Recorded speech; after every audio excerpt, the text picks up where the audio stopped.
پیش خدمت ہے ایک دلچسپ کہانی۔ ایک دفعہ ایک بادشاہ کے دربار میں گانا گانے والا آیا۔ اس نے اتنا اچھا گانا گایا کہ بادشاہ نے خوش ہو کر کہا، اس کو ہیرے دے دو۔ اس نے اور اچھا گایا۔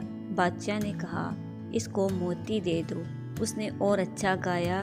بادشاہ نے کہا، اس کو جاگیر دے دو۔ وہ خوشی خوشی گھر گیا اور بیوی بچوں کو کہا کہ آج میں نے بادشاہ کے دربار میں اتنا اچھا گایا، بادشاہ نے میرے جذبات کو سمجھتے ہوئے ہیرے، موتی، سونا، چاندی اور جاگیر دینے کا اعلان کیا۔ اب ہم امیر ہو جائیں گے۔ بیوی بھی خوش اور بچے بھی خوش ہو گئے۔ ایک دن گزرا، 2 3 4 دن، ہفتہ گزر گیا، انعام نہیں ملا۔ وہ بادشاہ کے دربار میں گیا اور کہا، بادشاہ سلامت، ایک ہفتہ پہلے میں نے دربار میں اتنا اچھا گایا تھا کہ آپ نے خوش ہو کر انعامات کا اعلان کیا تھا، لیکن مجھے کچھ نہیں ملا۔ بادشاہ مسکرایا اور کہا، بابا، یہ لینے دینے والی کون سی بات ہوئی؟ تم نے میرے کانوں کو خوش کیا اور میں نے تمہارے کانوں کو خوش کیا۔ مت ٹٹولا کیجیے میرے لفظوں سے میری ذات، اپنی ہر تحریر کا عنوان نہیں ہوں میں۔